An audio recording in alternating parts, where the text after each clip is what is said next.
To all Cardiff City fans, now is the time for action. For years we have watched our club deteriorate on the pitch and in the stands. We have seen standards lowered and our identity eroded. Season tickets reducing, crowds significantly dwindling, and the atmosphere within the stadium crushed. It has happened, and now has to be the time for change.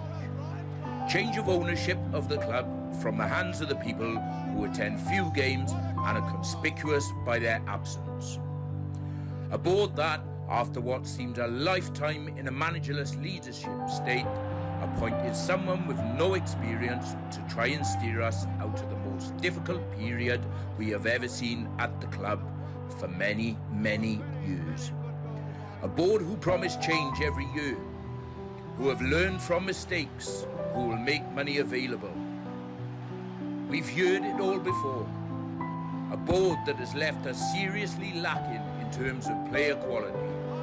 A board that will neither seemingly invest nor sell. Promises, promises, promises. Enough is enough. We are Cardiff City. We are the fans. We are the constant at the club. We, the fans, care. We, the fans, are fighting back. Under previous ownerships, we, the fans, have fought back. Now, with such a lack of apparent ambition, we can either stand by and let the custodians continue their current ideology, or we can say no. Do you want change? Yes or no? It's your choice.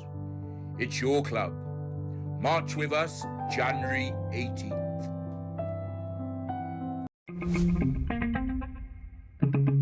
The Central Club. What's going on, people? It's Colin Mace from the Central Club podcast. This episode is brought to you by Reinspire Printing, Altain Mountain, Shillagate and Weekend Defender. If you haven't already, make sure you hit that like button, subscribe to the club and hit the bell button to be notified of future content. Today is something a little bit different, but something that is close to my heart, and I know a lot of people in the city of Cardiff and surrounding South Wales area. It's about Cardiff City Football Club, and we have two passionate, loyal Cardiff City fans on the show today. To my left, 50 years being a Cardiff fan, we have Johnny Lee. Thank you for coming, Johnny. And to the right, we have Daniel Pritchard, Neath Boy, loyal supporter for at least 10 years. Yeah. I know you're not that old, Daniel. Thanks, bro. Appreciate that. You never Rather- asked my age. Yeah, sorry about that. Do you want me to? No. 21. Well, look, rather than me just jumping in and giving my run through, I'm going to leave it to you guys. I've got questions for the both of you. I will take it in turns asking. But just for the both of you, straight away, why are we here? Yeah, there's going to be a march. It is a protest march. It's a march to get our club back. We've seen what's happened to the club in the last 10 years, but more so in the last 4 years in terms of the running of the club. It's not necessarily an anti-Tan march, but it's most definitely a Tan-out march, because that's what we want. That's what we're looking to do. We're looking to change the fortunes of the club in that way and just get someone in to run the club properly, because all we've seen over the last 4 or 5 years is standards going down, supporters being quashed, energy going, standards of players going down. And there's no point anymore, I don't think, saying that Vincent Tan supports the club in terms of just meeting our monthly shortfall. We want someone with a bit of ambition. And that's really what we want back at the club. And it's something we've had for years prior to Vincent Tan being here. Yeah, I think most of it, to be honest with you, is like the club itself. We're not all together anymore. There's no unity. Like the crowd are dwindling. There's no passion among fans. We just arguing all the time. What's happening? Like Dalman and Chu sending out all these letters all the time saying, oh, look, we're going to have this positive outlet. We're going to get back in the Premier League. But how can we go back to the Premier League when the last 4 or 5 years, we're nowhere near the standard? You know what I mean? Yeah, and I totally agree. Okay, then, so I'll start with you, John. After supporting Cardiff City for 40 years, how would you describe the club's atmosphere and identity now compared to when you first started? It's really like chalk and cheese, if I'm being honest. always used to look forward to a game, even if we lost a game. When I first went down there, looking forward to getting to the next game. Crowds always being up, fans always being in the game early, and always having an opportunity in the game to get up out of your seat and cheer for something, whether it's just a corner or something, or good football being played. But now the atmosphere is crushed. You can say it's part of a new stadium effect if you want to in that way. But we've had great Wales games and great atmospheres of Wales games as well. But now you go in, you sit down, you watch a game of football that's really poor standard. There's nothing to get you out of your seat. There's nothing to get you excited about it. And actually, there's nothing to push you on to say, I want to come to the next game.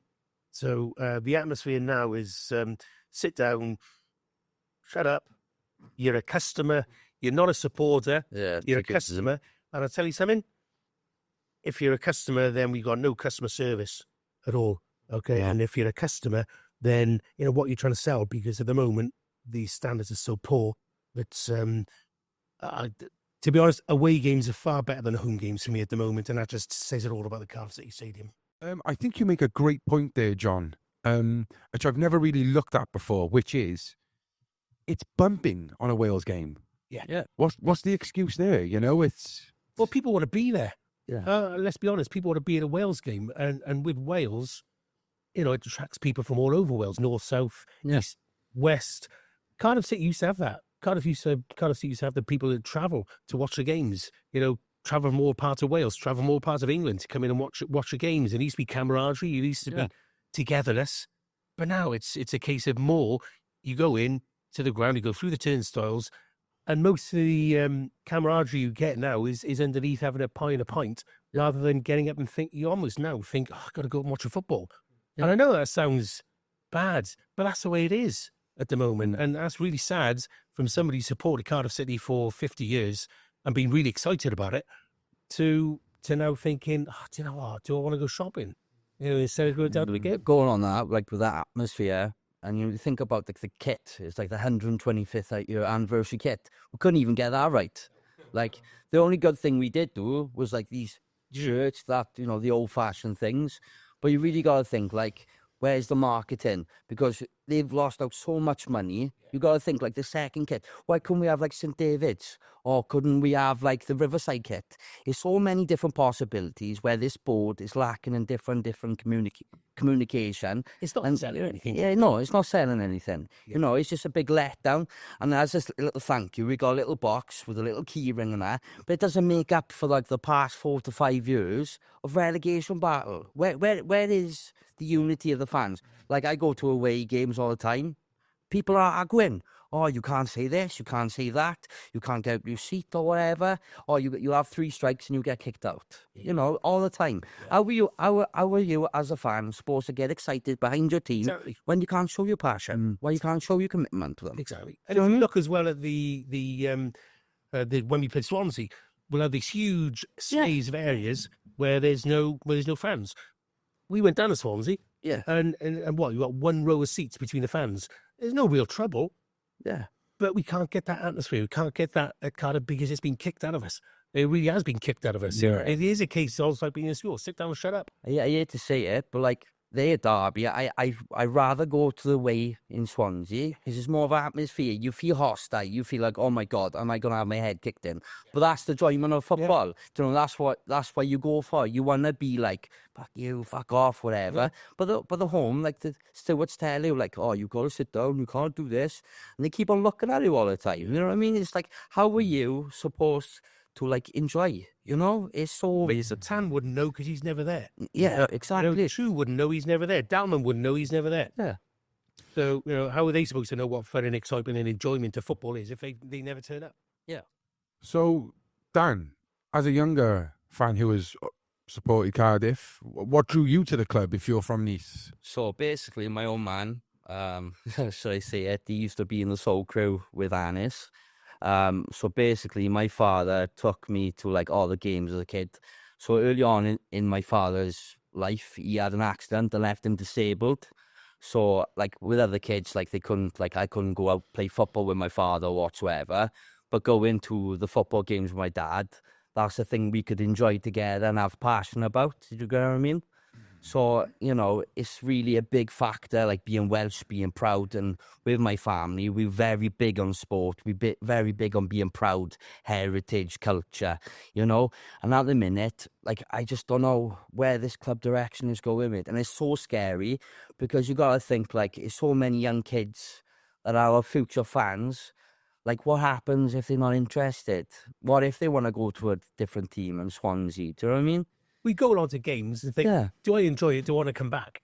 Yeah. That always used to happen with me, and it's happened with you. But at the moment, you get new fans coming in now. Yeah, like my nephew now, for instance, I bought a season ticket for my brother and my nephew.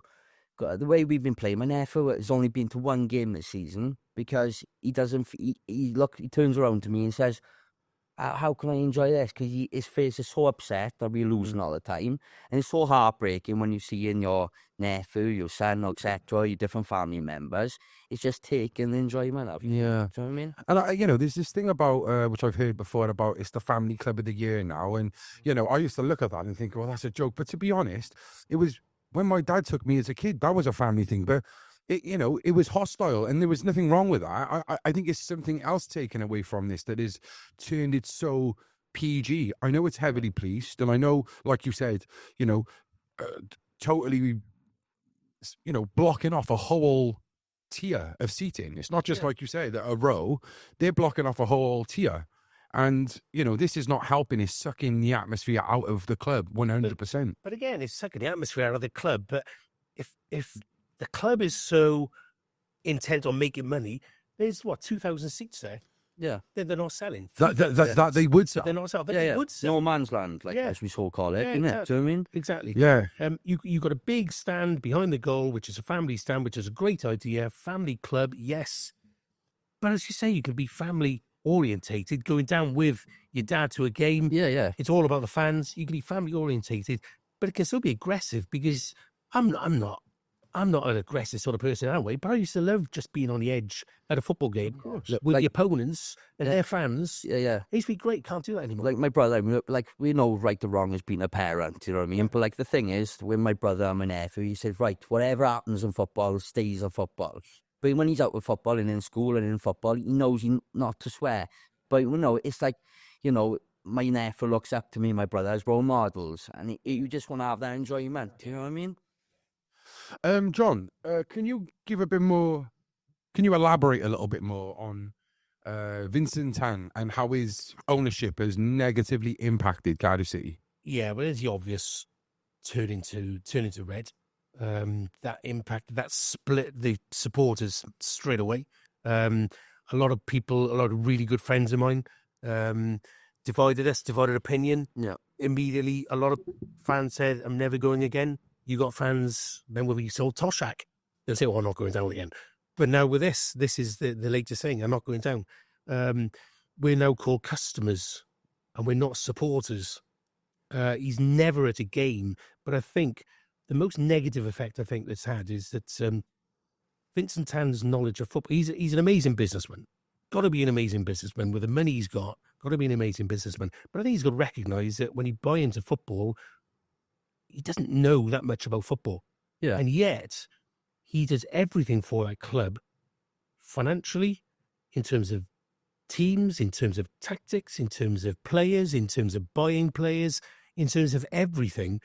And it's almost now got to the point where it's not Cardiff City FC anymore. No. And I think Vincent Tan has got such a stranglehold on the club as a shareholder. He's got such a stranglehold on the club that it is strangling the life out of us. As a club, strangling the life out of the supporters. The quality, I think what he's looked to do is try and bring in players who he thinks will make it. And good luck to him. I would say good luck to him. But in football terms, you can't live off luck. And I think that's exactly what Tan is trying to do. He wants a lucky break to be able to sign a player that suddenly turns into the next Jamie Vardy. He wants to get a manager that suddenly he can say, wow, that manager's now turned into someone else. Yeah. But actually, that's his toy. And I really think that's the crux of it. Cardiff City is his toy. And he does what he wants to do with no regard for the fans at all. And I think he treats fans as stupid sometimes. And I'm not just saying that because We had Omariza come out to say, these are the players we want, but we've got to recognise that we may not get those players because he might not want to play for Cardiff City. We might not be able to afford them, so we might have to go further down the list of names and just get people in who will be able to give us a hand this season. And he's thinking, that's not a football club. That's a business. Now, I know you can't run a football club as a business, but he's trying to. And we're not customers. We're not a business. And that's how it feels to me. John, that's how he runs it. John, you made a great point to me the other day, speaking about, the players he has bought and the facade, that kind of, it's a Tottenham player. Yeah. Can you elaborate? Well, yeah, takes you back to just saying that football fans aren't stupid, because we bought Mark McGuinness, and the headline is we bought an Arsenal player. Well, actually, how many appearances has he made for Arsenal? Was he out of contract? Did they want him? We bought Atete, Spurs player. Oh, wow. Okay, brilliant. We bought a Premier League player. Actually, we haven't bought a Premier League player. Did he play in their first team? He's part of a massive squad that Spurs looked at and thought, no, not good enough. Now, okay, if a player is good enough, great. Okay, but too often we're told we're signing this player from this club and there are so many other clubs after him, and yet we got him. No, it's I can't say it's lies, sorry, but it's stories. We're never really told the truth about players, how much we've paid for players. Now, okay, we're fans. We're not entitled to know how much we pay for players, but there's always a bigger story. It's like Chinese whisperer, isn't it? It's like Chinese whisperer. Yeah. It is. Interesting. And don't tell us we've signed an Arsenal player or a Spurs player. Just tell us we've signed an out-of-contract player. Because that's what it is. Yeah. That's what. Well, you look at Wrexham, for instance. Now, their main goal is to get to the Premier League, right? So now they're looking at Premier League players, right? Look at this window now. We're looking at League One players. That just tells you we are looking to go to League One. Do you know what I mean? What does that tell us about the passion? But also, what does that tell us about competitiveness? Because do you know what people say? Oh, I've seen Cardiff City play worse football. I've seen them when they were bottom of the old Division 4. Yes, so have I. I've seen us play to crowds of less than 1,000 in the Autograss Trophy. In Ninian Park, there's only 900 people there against Exeter City. And I've seen that. But we were expected to be rubbish. Yeah. And so, do you know what? When we came out and we didn't play very well, we knew beforehand what we were going in to see, and we weren't disappointed. Now we go in with expectations. We go in with expectations. And what do we get? Nothing. Yeah. Nothing. You see, that's why people argue and say, oh, you're talking through your hat. He's saying this is the worst football we've ever played. It is the worst football because expectations are a lot more than they were when we were bottom of the... Yeah, my father told me, it was like we were on the verge of going to the National League. My father said, he never felt so distant away from our club, you know what I mean? And hearing that from my father, who's a diehard Cardiff supporter, doesn't even want to go to the games anymore because it's breaking his heart because he's living too much on the Ninian Park days, you know? And my brother, I could say, oh, bro, come with me. He's like, what? Go and see him lose every week. Just so I don't have no atmosphere, no enjoyment or anything. Yeah. What's going on, people? Really sorry to crash midway through this episode, but we've got an important announcement to make. As you know, from day one, we have been giving you exclusive content week in, week out. And we've even built 3 studios from scratch, which has been a bit of a graft, to be fair. Well, now we're asking for your help in return. We promise to give you exclusive content, behind the scenes footage, reaction videos, and documentaries if you really support us by signing up to our Patreon. The description is below. Stay central. Okay, so Dan, what I want to ask you is, how do you perceive the atmosphere at Cardiff City matches now? Do you think it's a reflection of the club's performance, or is it genuinely the disconnect with the ownership and the club? I think if we had 10 of the games, giving morale, because you think about Sam Aman back in the day, where he was putting his middle fingers up to the Jacks and that, do you know what I mean, and being more commitment to the club. And you look at a lot of fans here, when you look at Darman and True, they're up there on their phones, you know what I mean? They're not really engaged. And the drums, for instance. Sorry, Vince. But the drums, for instance, we went to, Watford. The mascot itself, right, was drumming the whole blinking game. You know what I mean? And that's what I'm saying, something with a drum, as you were saying. I agree. You know? I think the drums is it's so predictable. Yeah. It's you are corner, drum, 2 minutes. You miss chance, drum, throw in, drum. You know, it's like if you're gonna drum all game, like the Europeans and like some of the clubs you've been away to. Dress and all, like, you know what I mean? Yeah, well, you know, there's a Swansea fan I know who's a drummer, like, and you know, he is actually a drummer. And again, I don't mean to be disrespectful. I actually spent a day up with the drummers, but I just feel, even when I was stood up there, it felt like some of the fans down in the Canton stand were not happy about the drums because they just it was interrupting their singing, or I don't know, but Yeah. I agree on the drums. Yeah. I just think it's a whole atmosphere bit, isn't it? It's a whole energy bit. Yeah. But energy's got to start from the top. Yeah, because I come think down. a lot of people from the family stand are actually coming over to like the Canton end, and like I'm not saying nothing against it, but like it's people there with like 4-month-old children, and like how are you supposed to have a laugh with the boys, etc. When it's like young kids, you know what I mean? You think more of other people's safety, and it should be like they should be in the family end. But maybe those family stand members are going to the Canton stand because they want a bit of atmosphere like we did as kids. You know, I don't know. Yeah. Hey, can I just say as well, that family stand I was saying is empty. Yeah. It's empty. Almost every game, it's empty. And you look at it, it's such a big, vast area of the ground Yeah. with just so few people in it. I would advocate moving the family area to the bottom part of the grandstand because it's a smaller area, it's a bit more compact. Yeah. Yeah. And it just, you know, there is no atmosphere. When you got to turn to your next person, the next person's sitting 30 seats away, you know, how are you going to get atmosphere? I think you're giving the microphone to the away fans. Yeah, you know, are. because we all know traveling away, you are bringing your loyal, diehard fans who are going to sing a song. And when, you know, like you said, you've got that gap, you know, you might even be singing in the Canton stand and the drum might be going after the corner. But the away fans can't even hear it because it's so far away. Like last night now, 150 Cardiff fans. Last night in Sheffield United. We outsung them for 90 minutes. It was 150 of us. That just goes to show, you know, how the commitment is, because like he's an older fella. He's like, all right, we're not at home now. Sing your bloody lungs out. So, you know what I mean? We give her 110%, you know? And that's how it should be at home. But like, Who's that, Stephen Curtis? I don't know. I can't remember what his name Cardiff is. boy. Mate. Huh? Is he a Cardiff boy? Yeah, Did he have a yeah. hat on and like a... Yeah. Yeah, Steve. Shout out to Stephen. So, you know, it's just unbelievable because, like, as a fan, you want to go to your home stadium. You know, it's your home, it's your pride, it's your dignity be in that place.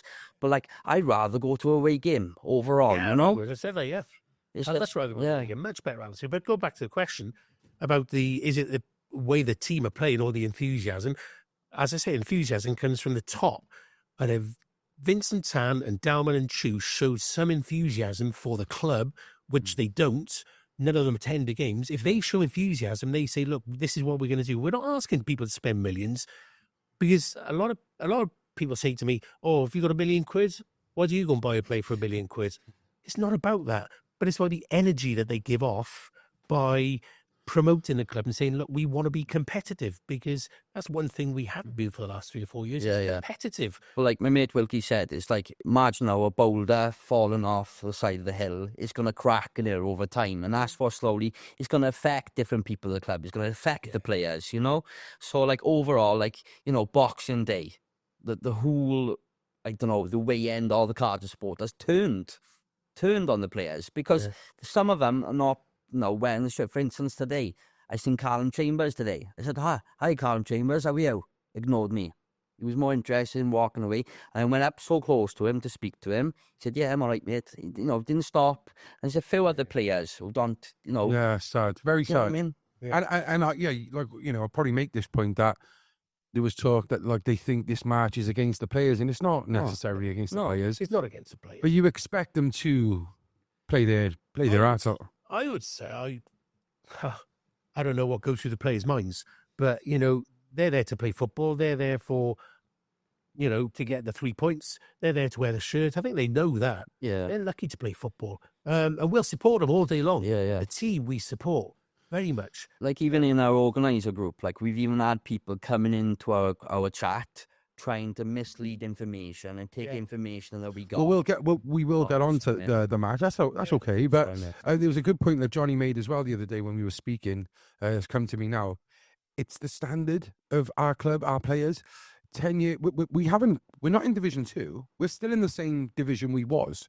Has football as a whole lost its standard, or is it Cardiff City? Because when you look at your Jay Bothroyd, your Burks, your Chopras, the players we have now, they wouldn't fit in that side, would they? No, I think it is just the Cardiff City standard that's dropped. Yeah, but also like the statue itself outside, like it was loads of rubbish all over it. You know, I told him on the Coventry game, like the Fred Keno statue, they had all rubbish all over it. Like as a club, you would look after stuff because that's the stuff like. Yeah, I know. But in terms of the standard of football, like Johnny was saying, Bruce.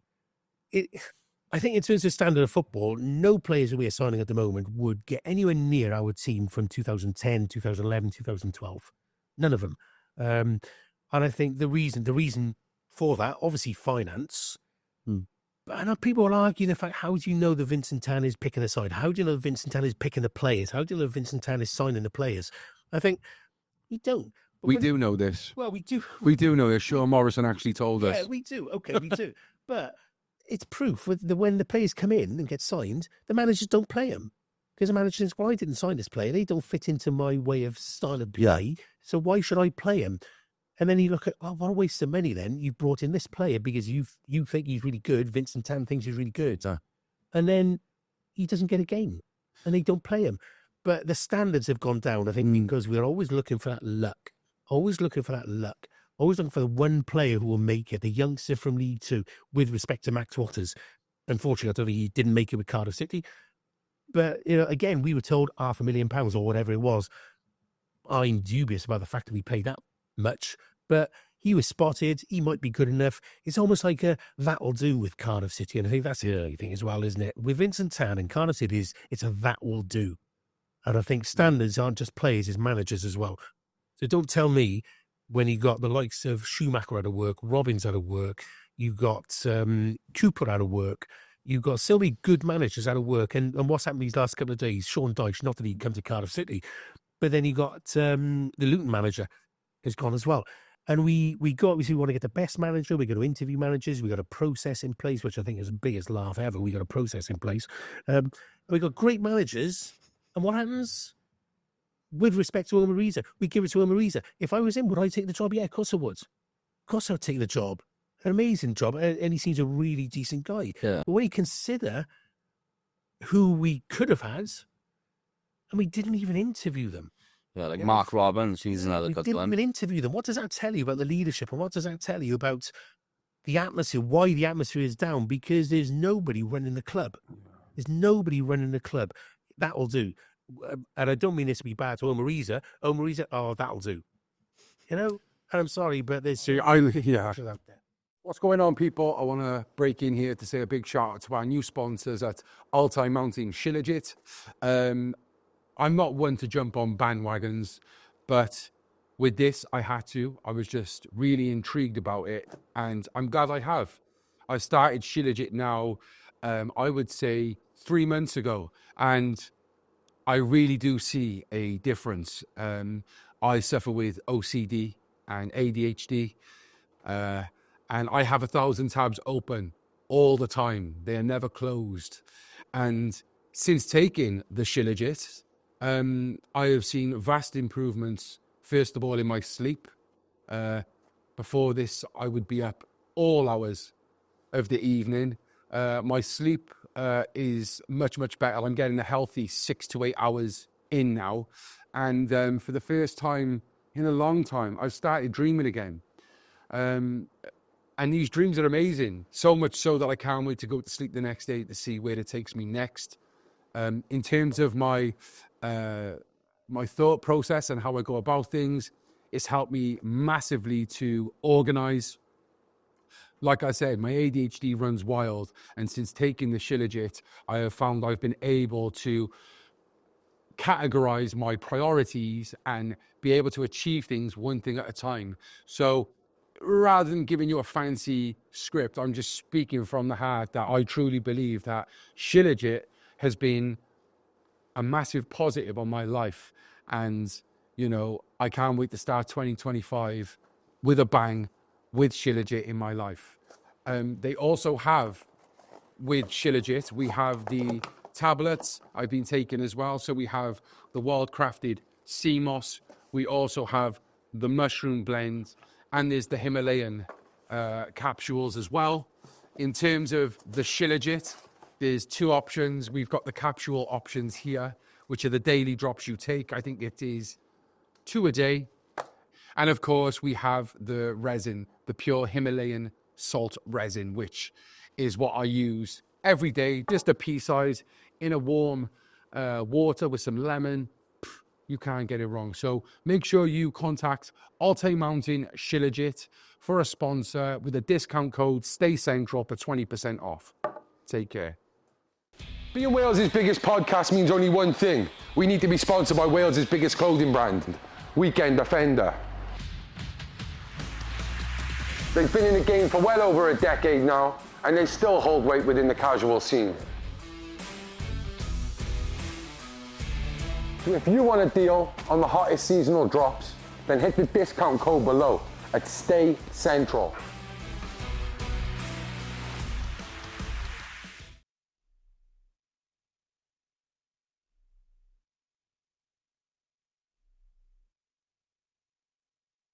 I just want to reiterate on that point as well. I didn't mean Sean Morrison says that Vincent Tan picks the club. What I'm saying is, if you go back and watch the podcast, he literally explains how Vincent Tan is involved in everything in terms of team talks and everything else that goes on, you know, surrounding the actual team. During lockdown, he was on Zoom calls. He even said he gets missed calls off him at half time, you know, and I love the involvement. I really do. But you've got to know your role as an owner, okay? So I just wanted to say that. Next question for you, Daniel. It's on about the march. What do you hope to achieve by participating in the Tan Out March? How important is it for our younger fans like yourself to get your voices heard in this situation? Yeah, I think a lot of the younger fans have mostly missed out on the Ninian Park days. I think we want to kind of give them a bit of a taste of like how things used to be. You know, I know we're never going to get back to the roots that Ninian Park was because it was such a big, you know, place that it was. But I think mostly the march is to bring everyone together, to bring unity, and it's just to have a good day out, you know, and take it all into the stadium, you know, and, you know, you see people that you haven't seen for ages, catch up with loads of different Cardiff fans, you know, marching down Sloper Road.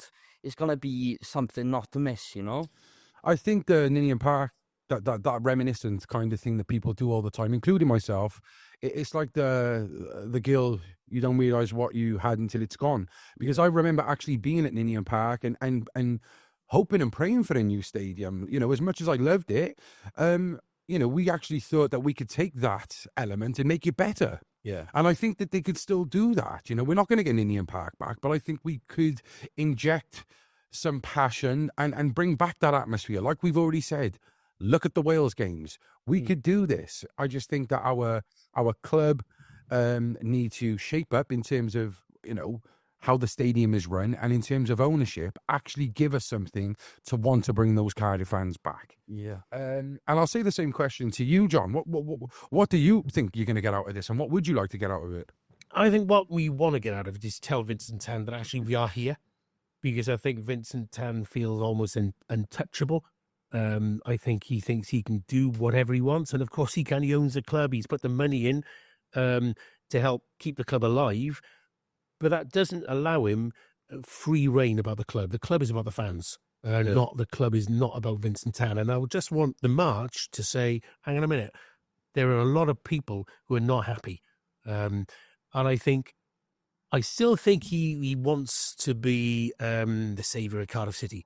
You know, he's not going to be, because he neither invests and neither does he want to sell. And if you don't do either, then you're just in that no man's land. So we just want to say, look, we want some action. We want you to do something. You know, either invest, get us to the Premier League, or if you don't want to or you can't, then sell.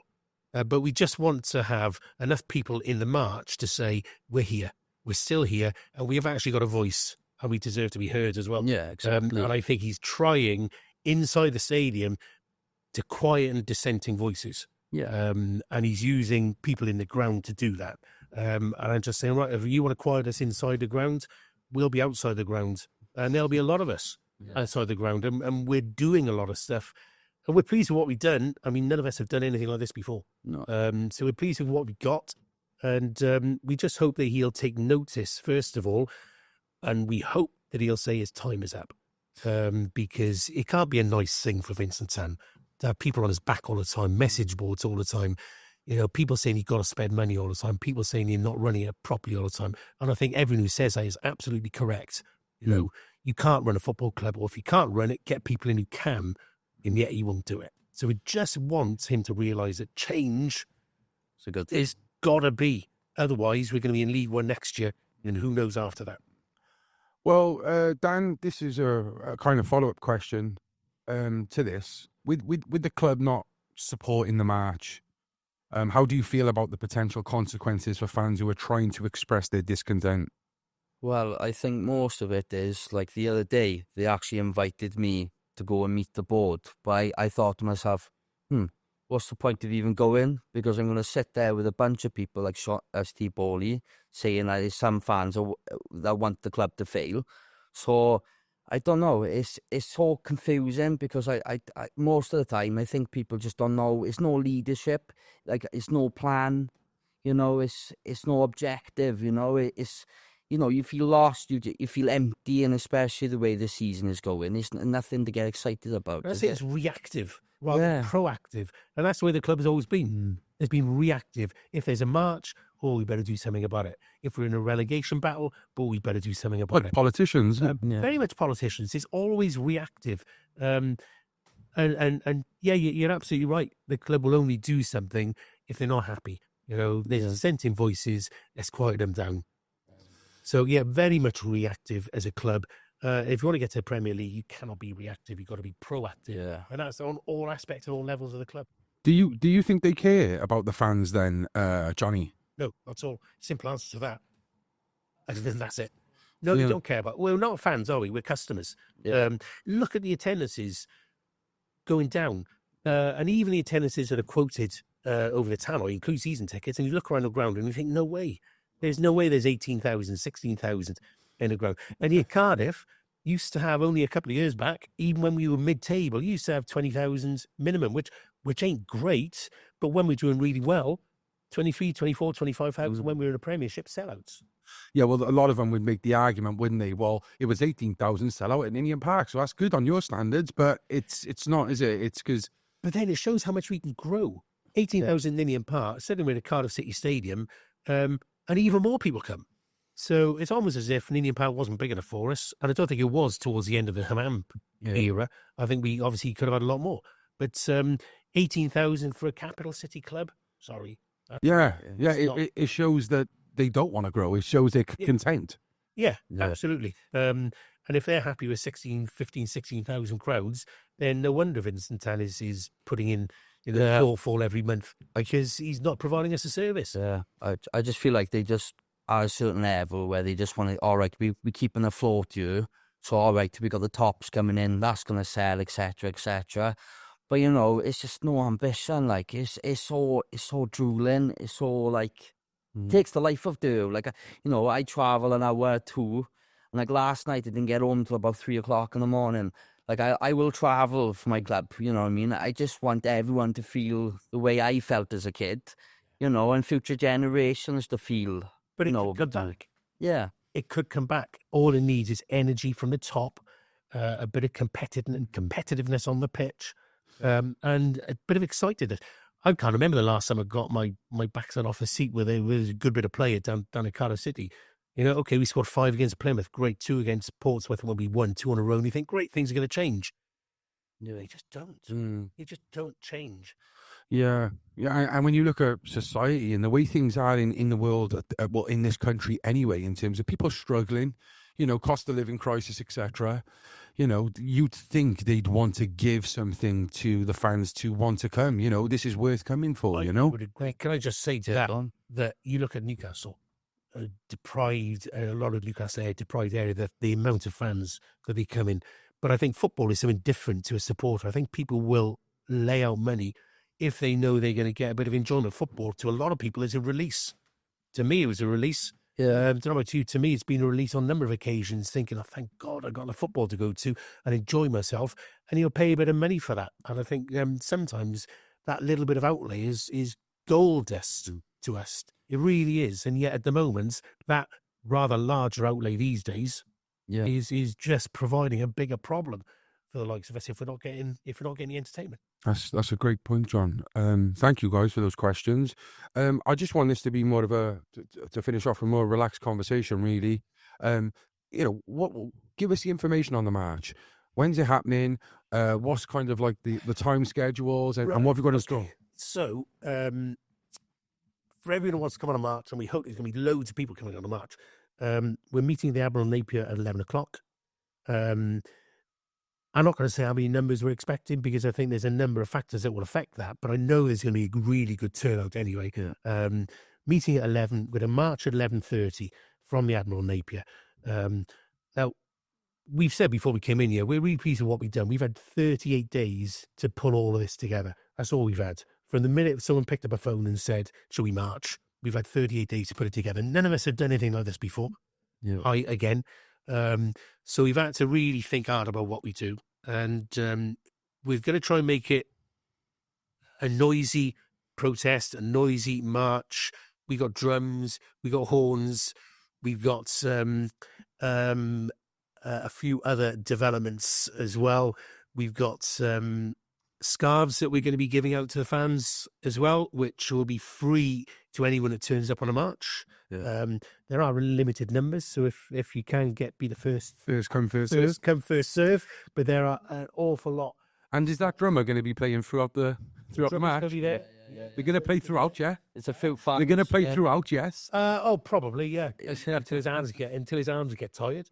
So we got that. We got the scarves, but also we've managed, which is great news. Yeah. To we're going to get a plane to fly over. So Vincent Tan. Wow. You can look at the ground and you can see the football that we're playing, but you can also look up in the air at the beginning of the game, and you'll see what the fans think of you as well. Unfortunately, so we've got that as well in place. We want to get a truck at the front of the march as well. We want a few speakers in as well. This is televised, yes. This game, isn't it? It's televised on Sky. Sky will cover it all. We got to tip them off about the plane, haven't we? Yeah, we're sure that I'm sure. We'll have we've enjoyed putting it together. Admittedly, but it's been such hard work. I mean, we both got our day jobs and what we do in a day as well. But knowing it was just for a short period of time, I thought, you know what, Cardiff City's worth it. You know, we'll put the effort in. And I take my hat off to you guys, honestly. Like the money where the mouth is as well. Yeah, mouth where the money is. Money. Yeah, like with the flyers, etc. Like flyers. Yeah, the flyers. Like it came up with like the YouTube video. And then the amount of response. I think Arnie said the other day, 28,500 people have seen it's reached. Wow. Do you know what I mean? So, brilliant. I really hope that this is going to ignite, because I know you're very keen on not just stopping there. This is something we don't want. Even if we beat Swansea 5-0, this isn't over, is it? Yeah. Like I want fans to come up to us and talk to us, tell us what you're thinking, give us ideas so we can take it into the next march. Or if there's anything that a lot of fans, we don't know about, we don't know everything. But if it's something that we can help the fans, because we are for the fans, we're not sitting on a far board, we're not sitting on the committee, because we don't care about the freebies, etc. We're actually for the fans, and we want to be with the fans. We're on the ground floor. Do you know what I mean? That's a great point. Well, I'm going to be there. I'm gonna film it all. So hopefully, even after the match, we will get eyes on this. We will make noise on this. Yeah. I'm also going to be bringing a microphone. And I'll pop up somewhere. We will do before and after the game, just to speak on the game, of course, but also how the fans are feeling. I think that's important. So I will do my part as well to muck in. Thank you. Thank you so much, Colin. Well, I just want to say the march is the first thing. Even if this march only gets a couple of hundred people, it's not going to be a failure, because if things carry on as they are, there'll be another march. Yeah. And there'll be more things, and there'll be different things. I think what's so special about today as well is that 10 years ago we turned back blue. Yeah. And loads of people were saying, oh, well, it's not going to change anything. But look at that. You know, like all the demonstrations we done before.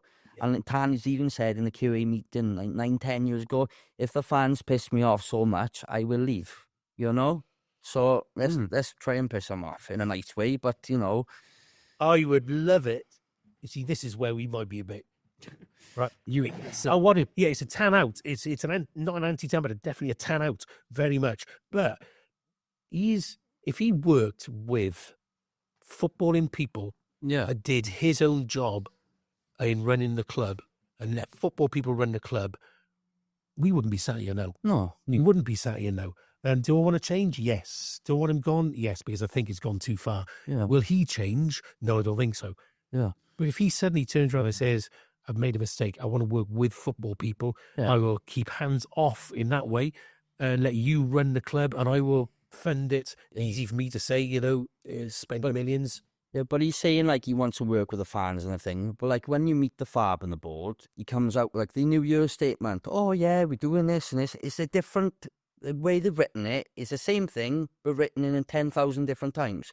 And you got to think now, fans are going to notice this. Yeah. You know what I mean? If they say, oh, like we're going to go and sign this striker, well, fans are going to be on to you, and as a club, you got a responsibility, and they're not leading up to the responsibility. They're not taking responsibility. You know, I don't want to take the time up my day to be doing all this, but someone's got to do it. We've got to do it because no one else is doing it. And I love my city. I love my club. Right. And the thing is, it's breaking my heart what I've seen like 50-year-olds, 34-year-old, you know, long time club members crying their eyes out because their team is not, you know, being the way they are. And what they've also said is like a family member just died. One thing Cardiff hasn't had, which they're lucky, the ownerships, they haven't had social media pressure like this. Other clubs, look at Plymouth, for example, they have great football channels, fan channels that Sky will Sports. make noise and hold accountability. I do want to say a big shout out to Simon at Ace Podcast Nation because he does his bit and I really appreciate it. He's got his Cardiff fan base there,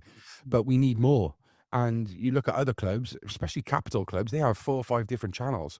So we are going to do our best as well here at the Central Club to bring something that holds accountability, because it's about time. We are a capital city, and like I've said before, if Scotland went into the Premier League or into the English divisions, mark my words, those Scottish teams, those Rangers and Celtic, they would be in the Premier League. I'm not saying they would be, you know, challenging for titles, but they will be a household Premiership team. They will put all their money into it and they will make sure that they are there. And there is no pride that we are doing at Cardiff City. Yeah, absolutely. I think we're one of the few capital cities, certainly in Europe, globally, I don't know, without a top-flight football team. And in fact, we could be a capital city with a team in League One next year. Yeah. Which is so... That's not in Europe either. Well, no, Oh, no, we're not, are we? no, We're not. we're out there, aren't it? Yeah. But like, yeah, go on. No, you're right. But it's just... They usually speechless guys, don't they? Yeah, but like, you all look like Fred Keno now, right? How do we go from a guy who never thought he'd be able to ever play football, gone in the Battle of the Somme, a shrapnel in his leg, and go on and win the FA Cup? You know, That's passion. those are our forefathers, you know. Being Welsh, you know, when you're in the in the Cardiff City Stadium singing the Welsh anthem, or singing the Cardiff chants, you're there, you're all there together, like, you know. Is there any final words you would like to give to the fans or the board, the ownership? I'll take it in turns. Maybe with you first, John. The only thing I want to really embed... Down that camera to the people. Right, you did it. Yeah, the only thing I really want to embed with anybody watching this, anybody think I want to go on a march, it is not an anti-tan, it's a tan out, it's a board out, it's a we want change. It's not a pro anything. There's people that have come on here saying this is a pro Sam Hammam march. It's not. It's nothing to do with Sam Hammam. Sam Hammam's not coming back. I enjoyed his era while he was there.